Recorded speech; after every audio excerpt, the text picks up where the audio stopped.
What you're about to hear is the story of a guy who had everything locked in. The venue, the caterer, the ring, the honeymoon, all of it. 1 week out from the wedding, then his fiancée just vanished. No call, no text, nothing. Police got involved. Hospitals got called. And when they finally found her, she was chilling at a friend's house 3 hours away because she needed space. Space. 7 days before she's supposed to walk down an aisle. What this man did next is the reason I started this channel. Buckle up. My fiancée disappeared a week before our wedding. No call, no text, nothing. So I sold the ring, canceled everything, and sent her family an itemized invoice. So, I'm Nate, 32, male, and I was about to be a married man. Now I'm just 32 with a stack of cancellation invoices, and a couch that's finally just mine. It started 8 days ago, 1 week before the wedding. Brooke, she's 29, was supposed to meet me that evening. We had a final walkthrough at the venue scheduled for the next morning. Seating charts, guest meal counts, all that last-minute stuff that makes your brain feel like it's running on dial-up. She didn't show up. At 7, I texted her. Nothing. By 8, I called. Straight to voicemail. And that was weird because Brooke's phone was basically grafted to her hand. That woman could text back mid-shower. I'm serious. She once responded to a group chat while getting her wisdom teeth out, still half under anesthesia. For her to not answer was like seeing a dog walk on its hind legs. Technically possible, but something's wrong. By 9, I had that pit in my stomach, you know the one. Called again, voicemail. I reached out to her sister Chloe. She hadn't heard from Brooke either. Called her parents. Nothing there. By midnight, I was losing it. Called every friend I could think of. Drove by her apartment. Lights off, car gone. Sat in that parking lot for maybe 20 minutes just staring at her dark windows like an idiot, trying to convince myself she was probably fine. She wasn't answering because her phone died. She fell asleep early. She went on a spontaneous trip to Target and lost track of time. I was grasping at anything. This wasn't like her at all. Brooke was the person who'd text you back before you even finished typing. She over-communicated about everything. What she wanted for dinner, what shoes she was thinking about for some random Tuesday, whether we should switch from 2-ply to 3-ply. I once got a 4-paragraph text from her about a candle she saw at Home Goods. For her to just vanish? Something had to be seriously wrong. The next 24 hours were a blur. I called hospitals, filed a missing persons report.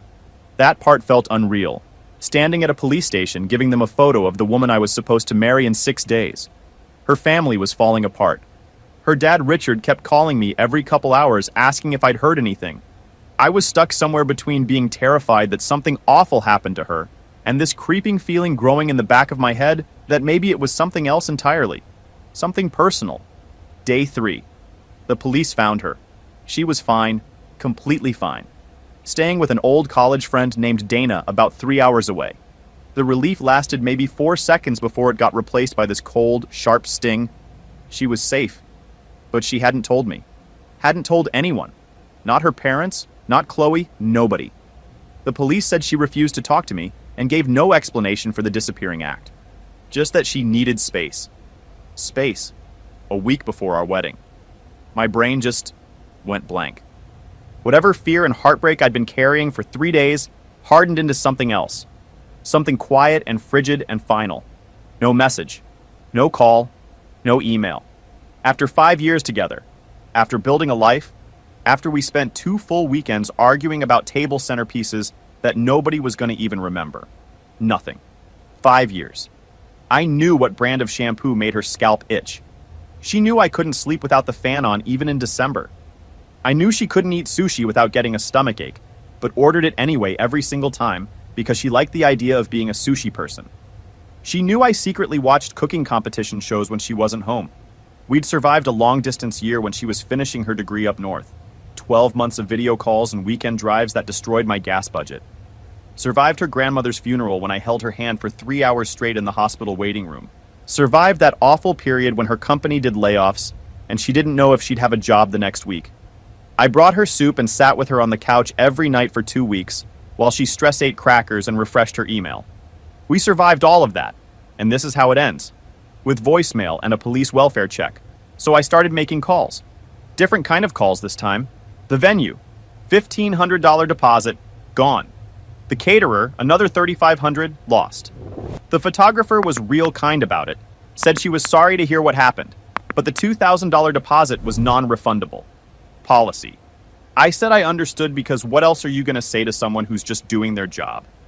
She wished me well and I could tell she meant it, which somehow made it worse. The florist, the DJ, the cake lady who I actually kind of liked because she let me taste 4 different buttercreams on a Tuesday afternoon and didn't judge me for going back for seconds. All of it. Gone. Then, the honeymoon flights and the non-refundable resort in the Maldives that Brooke had picked after spending 3 weeks comparing resorts on her laptop like she was running an intelligence operation.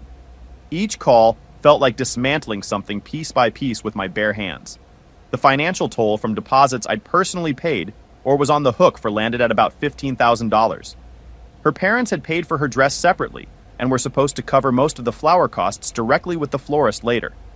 But I'd made the initial booking deposit on the flowers myself.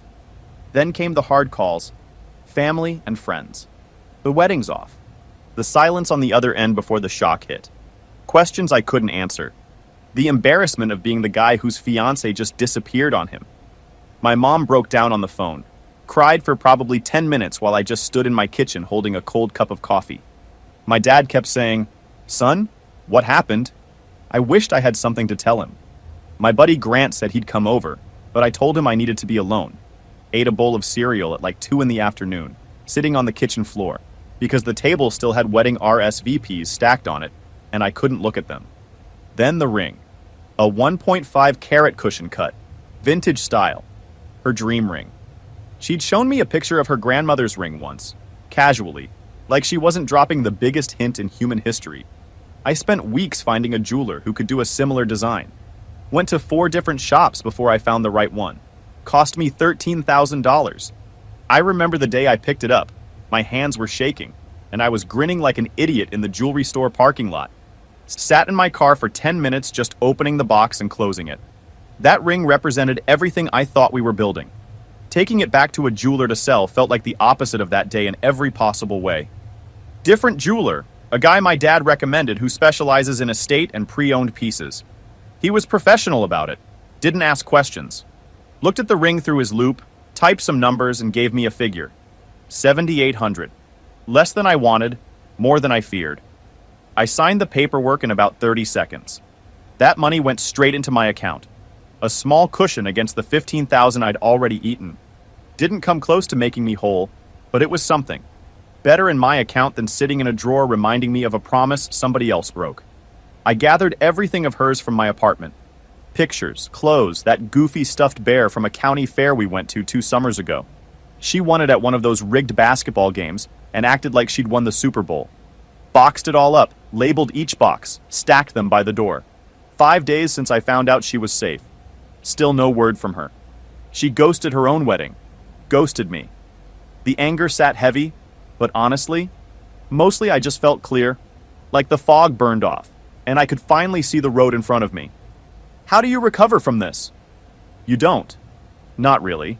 You just start walking a different direction and hope the ground holds. I was waiting for the next hit, though. People don't vanish like that without a follow-up. Whatever was coming, I could feel it. Hold on a second. For the listeners, this is me jumping in, not the OP.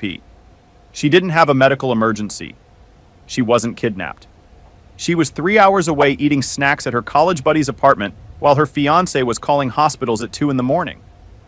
This is NPC behavior. She literally looked at the main quest, her own wedding, and said, "Nah, side quest time." My guy filed a missing persons report for someone binge-watching shows at Dana's place. If ghosting was in the Olympics, Brooke just tested positive for performance enhancers. Here comes the follow-up, and you might want to sit down. The next hit came hard.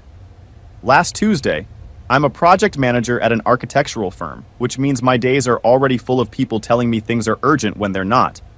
I was in the middle of a client meeting when my coworker Kelly poked her head in. "Nate, sorry, someone's here. Says it's urgent." I excused myself, already irritated, because we were right in the middle of reviewing a floor plan revision that had taken me 2 days to put together. Walked out to reception, and there she was. Brooke. She looked rough. Not like TV rough, where the actress still looks amazing, but has one smudge of mascara. Actually rough. Red eyes, messy hair, wrinkled clothes, no makeup. A far cry from the woman I was supposed to marry. "Nate," she said, voice cracking, stepping toward me with her arms open for a hug. I stepped back, felt nothing. I kept my voice low because Kelly at the front desk was suddenly very focused on her keyboard in a way that meant she was listening to every word. "Brooke, what are you doing here? We need to talk." Her eyes were filling up. "Please." It was a terrible mistake. A mistake? My voice was flat. "Disappearing on me, on your family, a week before our wedding. Refusing to speak to me when the police found you. That's a mistake?" She said she panicked, got scared, that Dana said some things that messed with her head and she just lost it. Dana, her free-spirited friend, who'd always thought Brooke could do better than a guy who goes to bed at 10:30 on weeknights. Right. So you ran off. No word for days. Didn't know how to face me. And now here you are, at my job. "I still love you," she said, reaching for my hand. I pulled it away. "I want to make this right. We can reschedule. Tell everyone I had a family crisis, a medical issue. We can fix it." The audacity was staggering. Fix it. Like it was a scheduling hiccup. Like she'd accidentally double-booked a Saturday instead of blowing up 5 years and $15,000. "Brooke, I sold the ring." That stopped her cold. Her whole body kind of froze. "You what?" "Sold it. I lost over $15,000 in deposits I paid myself. The $7,800 from the ring barely touched it, but it was necessary." "You sold my ring?" Her voice went up a full octave. "That was my ring. It was inspired by my grandmother's design. How could you?" Now I was getting hot. "Your ring? I paid for it. $13,000 for a wedding you abandoned. A symbol of a promise you broke. Inspiration doesn't make it yours when I footed the entire bill." She stammered about the money, where it went. I told her. Venue, caterer, honeymoon losses. Consequences of her choices.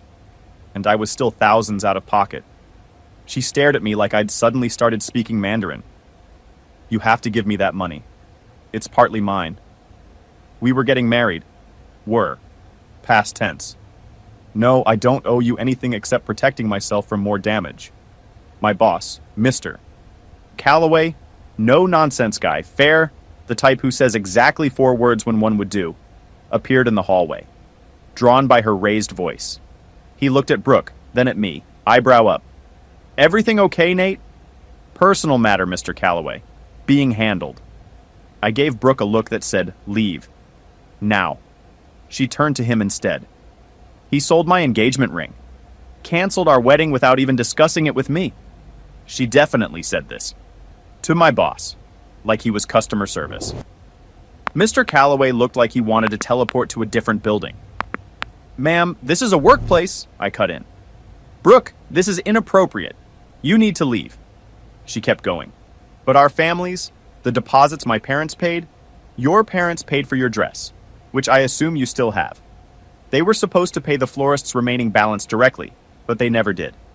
When I canceled the florist contract, I got hit with a $1,400 cancellation fee because I'd made the initial booking. That added to my already massive losses, which the ring money only partially covered.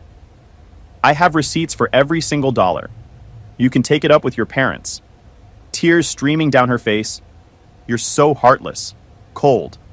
I made a mistake. Don't I deserve some understanding?" "Understanding?"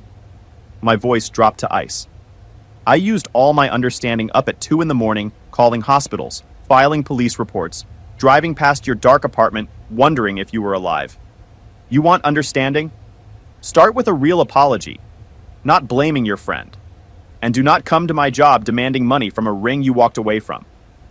"I despise you," she screamed. Full volume, in an office. Co-workers were openly staring now. My face was hot, but my spine was steel. That's starting to feel mutual. Security can walk you out. She glared at me for a long second, turned, and stormed out. Nearly knocked over a potted plant by the door. Mr. Calloway watched her go, then looked back at me. "Well, that was something." "You okay, son?" "Fine," I said.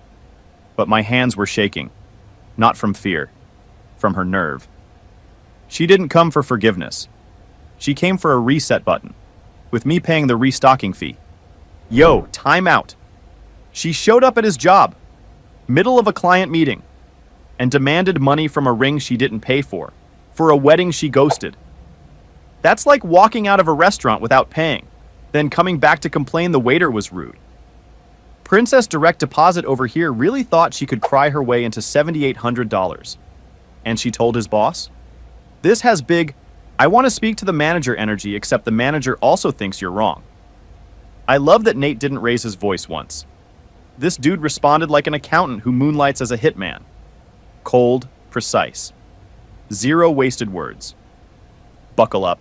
Mama Bear's about to call. Later that evening, her mother Diane called. Oh, great. Here we go.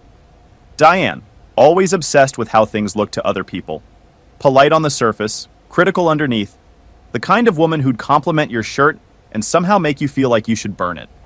She once told me at Thanksgiving dinner that my gravy was creative, and I'm still not sure if it was an insult. Pretty sure it was. Nate, dear, she began, her voice dripping with that sugary warmth she only uses when she wants something. Brooke is devastated. I can imagine, I said. Yelling at someone's workplace must be exhausting. Sharp inhale, no need for sarcasm. The poor girl made a mistake. A serious one, yes. Her father and I are terribly disappointed, but she sees her error now. She wants to fix things. Her version of fixing things means demanding I restart a canceled wedding and hand over money from a ring I sold to cover her mess. A mess that cost me thousands, Diane. That's not fixing. That's fantasy. She was upset about the ring. Of course, Diane said, brushing past everything I'd just said. It meant something to her. The design. A design she picked from a catalog. Its meaning was in the commitment she threw away. Diane's tone hardened like concrete. This isn't just about emotions, Nate. There are financial matters. We paid for her expensive dress, and we gave you two a generous $5,000 gift for your honeymoon. Since you canceled the wedding, that's on you. Actually, hold on. I need to back up here. That $5,000 was given to us as a couple. It went into the shared wedding fund, specifically into the non-refundable Maldives resort that Brooke picked after 3 weeks of comparison shopping. I have bank records. I have the booking confirmation. Every dollar is accounted for. I nearly laughed. Diane, the wedding is off because Brooke disappeared. I canceled because the bride was gone. Your $5,000 went to the resort she chose. I have receipts and bank records. Want copies? Silence. It's wrong for you to keep that money, she said.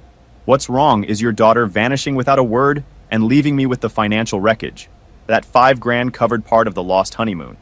I ate the rest, plus all my other deposits. The ring money only softened the blow. It didn't make me whole. Not even close. Then I brought up the florist. You and Richard were supposed to pay the $2,800 balance directly to the florist. Remember that agreement? You didn't pay it. When I canceled the contract because the wedding was off, I got stuck with a 50% cancellation fee, $1,400, because I'd made the initial deposit. I covered that on top of everything else. Out of my own pocket. Outrageous. You're trying to scam us. No, Diane. I'm stating facts. Every fact I have comes with a receipt. Brooke's actions caused these costs. The ring money only cushioned my direct losses. Your $5,000 went to a honeymoon trip we never took. And I had to eat the florist cancellation because you and Richard didn't pay your share before your daughter decided to ghost everybody. There's no profit here. Just a massive headache and a broken engagement that's cost me more than I want to think about. She's right. You are cruel, Diane snapped. After all she's been through. After all she's been through, Diane? What about me? What about our families, our friends? The worry, the canceled plans, the humiliation. She got scared and ran. She's 29 years old, not a teenager sneaking out past curfew. Responsible people communicate. They pick up the phone. The conversation dragged on way longer than it should have. The entitlement was unreal. She genuinely believed Brooke's tears should work like some kind of universal eraser. Just wipe everything clean so we could all pretend it didn't happen. She even suggested I apologize to Brooke for selling her ring and for not being more supportive during the workplace meltdown. I almost dropped the phone. Enough, Diane. I'm done. Here's what's happening. I'm sending you, Richard, and Brooke a detailed breakdown of every wedding-related expense I managed or got stuck with. It'll list every payment I made, every deposit I lost, and every cost I covered when others didn't. Like your florist bill. It'll show that nobody's profiting here, especially not me, and it'll highlight the $1,400 I paid on your behalf. Reimburse me or don't. Your call. But any more demands, any more harassment, any more showing up at my workplace, and I'll have a lawyer send a cease and desist. We clear? Silence. Then, clipped and cold, you wouldn't dare. Test me. I hung up, hands still shaking. Not fun, but the anger felt clean. They actually thought they could pressure me into absorbing the entire financial crater of Brooke's colossal mistake. Nah. Wait. Diane, I'm calling her the Auditor General of Delusion. Just tried to shake down the guy her daughter ghosted. For money he lost. That's like rear-ending someone's car and handing them a bill for your bumper. The math isn't mathing, Diane. And she brought up that $5,000 gift like it was a business loan with interest. Ma'am, a gift earmarked for a honeymoon that didn't happen because your kid went AWOL isn't the power move you think it is. What's next? Suing him for emotional damages because the centerpieces went to waste. I fully expect a GoFundMe titled, Help My Family Recover from Consequences. Popcorn's ready for the spreadsheet. The next day, I sat down and did it. Took me the whole evening. A full spreadsheet. Every vendor. Every deposit. Every dollar. Dates, amounts, scanned invoices. Confirmation emails. Bank transfer confirmations. I even included the Venmo payments I'd made to the DJ because apparently that's how DJs do business now. I highlighted the florist cancellation fee I covered on Diane and Richard's behalf. Attached proof of the ring sale and a clear breakdown showing how the $7,800 only partially offset my $15,000 in losses. I color-coded it. Green for deposits I'd paid, red for money lost. Yellow for costs that should have been covered by her family but fell on me. Every line item backed by documentation. No opinions, no emotions, just numbers that told a very clear story. My buddy Grant came over while I was finishing it and looked over my shoulder. He just said, dude, and went to get me a soda from the fridge. That's friendship right there. 3 copies printed, organized, and sent via registered mail with return receipt requested. 1 for Brooke, 1 for Diane and Richard. Cost me like $40 in postage, and registered mail fees, which honestly felt like the best $40 I'd spent in months. Then the chaos unfolded. Turns out Brooke wasn't staying with Dana anymore. After the workplace scene, office gossip travels at the speed of light. Kelly didn't even pretend not to know the full story by Wednesday. And word got back to Dana somehow. Dana apparently told Brooke to either take responsibility for the mess she'd made or find somewhere else to crash. So Brooke went home. Back to her parents' house. My spreadsheet arrived smack in the middle of that family reunion. Wait, no. It was maybe a few days after she moved back. Doesn't matter. Point is, the timing was beautiful. A text from Chloe came a few days later. Nate, Mom and Dad got your papers. So did Brooke. It's chaos here. Just wanted to say I'm sorry. You didn't deserve this. I replied, thanks, Chloe. Means a lot. This wasn't revenge. It was clarity. Consequences delivered in 12-point font with highlighted cells.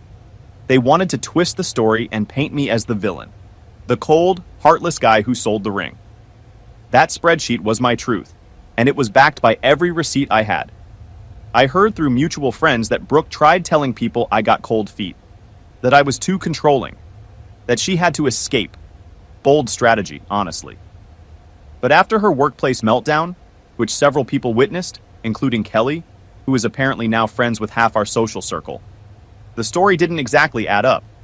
People talked, not favorably about her. Her victim act fell apart fast, especially when the money demands leaked out. Probably through Diane. That woman couldn't keep a secret if you paid her. The fallout was straightforward. Her actions, her consequences. No theatrics from my end. Just numbers on paper. No florist reimbursement came. Didn't expect it. But they know the number. And they know their demands hold zero weight because my records show I was left covering their share too. Pause for a second. This man weaponized a spreadsheet. Most guys would have had a meltdown. Nate had Excel open and a printer warming up. That's not revenge. That's project management with a grudge. Registered mail with return receipts? He went full Breaking Bad except instead of cooking anything illegal, he was cooking pivot tables. And Brooks out there telling people he was controlling? Girl, the only thing he was controlling was the column widths on his financial breakdown. Meanwhile, Dana kicked her out, her parents are getting certified mail, and her whole narrative just got debunked by a PDF attachment. If bad decision-making was a resume skill, Brooke would be overqualified. Final update. Time passed. Life does this frustrating thing where it just keeps going whether you're ready or not. After the spreadsheet landed, the initial storm, per Chloe, faded into quiet. Glorious, peaceful quiet. No more calls from Diane. No dramatic workplace ambushes from Brooke. No stern emails from Richard, who honestly always seemed a little confused by his own family's behavior. That man spent most holidays looking like he wanted to be in his garage instead. I didn't get the $1,400 for the florist fee. Knew I wouldn't. Getting money out of Diane is like teaching a fish to climb a tree. Never gonna happen. But the point was made. Everything was documented. Every dollar accounted for. Done. I spent those first quiet weeks just sort of existing. Went to work. Came home. Made dinner for one, which is a weird adjustment when you've been meal planning for 2 for years. The fridge looked wrong with just my stuff in it. No more of her weird yogurt that tasted like regret with a fruit label. No more of the 17 condiments she swore she needed but used maybe twice a year. I cleaned the whole apartment top to bottom one Saturday. Took me 6 hours. Found a sticky note she'd left on the bathroom mirror months ago that just said, "You're cute, weirdo." And I stood there holding it for way too long before I threw it away. Anyway, a gem from Chloe came about a month later. We'd stayed in occasional, careful contact. Nothing heavy, just checking in here and there. She texted, "Nate, you won't believe this. Or maybe you will. Brooke tried to get mom and dad to fund a $3,000 healing retreat for her trauma from the wedding cancellation." I replied, "Did they?" Dad said no, straight up. Told her to start healing by getting a job and paying back what they lost on her dress alterations and other stuff they covered directly. Things that weren't even on your list. Mom's giving Dad the silent treatment over it. Brooke's a wreck. Total drama. I'm not gonna lie, that was better than any $1,400 reimbursement check. Richard finally finding his backbone. Entitlement running headfirst into a family wall. You love to see it. Chloe's message confirmed something I already felt. My spreadsheet focused on exactly the right stuff. My losses, my receipts, my facts. Let the numbers speak and step back. Whatever mess was happening in that household was their problem now. From what Chloe and others have told me, Brooke isn't doing great. Her victim story collapsed under its own weight. The workplace outburst made her seem unstable to people who only heard about it secondhand, and plenty of people heard about it, because office gossip doesn't exactly stay contained. Kelly alone probably told 15 people. Her attempts to badmouth me were sloppy and easily debunked by, reality. She told one mutual friend I'd been financially abusive, and that same friend asked me about it. I texted him the spreadsheet. Conversation over. Most former mutual friends saw through it once they had even a sliver of the real story. Some reached out to check on me. A couple invited me to watch football on Sundays, which was nice. Others drifted away quietly, which, honestly, fine. Friendships shift after something like this, and I'm not chasing anyone down to explain myself. She's still living with her parents, apparently. Job search isn't going well. Something about everything she's qualified for being beneath her, given what she's been through emotionally. Last I heard through the grapevine, she applied to one place and didn't get a call back. The world doesn't seem to be buying her story. For me, first month was rough. Not just anger, but confusion. The why that I'll probably never get a straight answer to. People like Brooke rarely make sense to anyone except themselves, and I've stopped trying to crack that code. Some nights I'd just sit on my new couch in my quiet apartment and think about how different this all was from what I'd imagined my life looking like at 32. But you adjust. You have to. But the clarity from those early decisions, the calls, the cancellations, the spreadsheet, it held. Like fog lifting and just staying gone. Sold our old couch. Got one that's just mine. Weird how much that mattered. Reclaimed my apartment, my space. Took down the photos that were still on the fridge. One from a hiking trip, one from her birthday last year, one of us at a friend's wedding looking like we had everything figured out. Funny how pictures lie. Started cooking again, made a pretty solid chili last week, which felt like a small victory. Also burned some garlic bread pretty bad the other night, but that's beside the point. Hit the gym more consistently than I have in years. Great for stress, turns out. There's something about deadlifting heavy stuff that makes your problems feel smaller by comparison. Reconnected with old friends I'd lost touch with during the engagement blur. Turns out when you spend 5 years mostly hanging out as a couple, you forget what it's like to just be a guy with his own friends and his own Saturday plans. Work's been solid too. Mr. Calloway gave me a quiet nod about a week after the incident. Handled that well, Nate. Small things, but they count. Dating? Nah, not yet. Trust feels like a muscle I pulled real bad, and I'm not trying to tear it by rushing back. I'm not bitter, though. Okay, maybe a little bitter on Tuesdays for some reason. I don't know what that's about. Working on it, focusing on myself, career, friends, rebuilding stuff my own way. No fancy retreat needed. Sometimes late at night, a pang of the old stuff shows up uninvited. The betrayal. The life we'd planned. That stupid county fair bear still sitting in a box by the door that I keep meaning to throw out and haven't.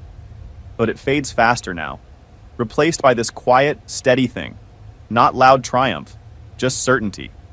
I handled a nightmare with composure, and I didn't let it wreck me, my finances, or my name. Brooke's living with her parents, arguing about healing retreats. Richard's discovering he has a spine. Diane's probably giving someone the silent treatment about something. And me, I'm sleeping just fine. Look, I'm not going to pretend Nate's some flawless hero. Nobody is.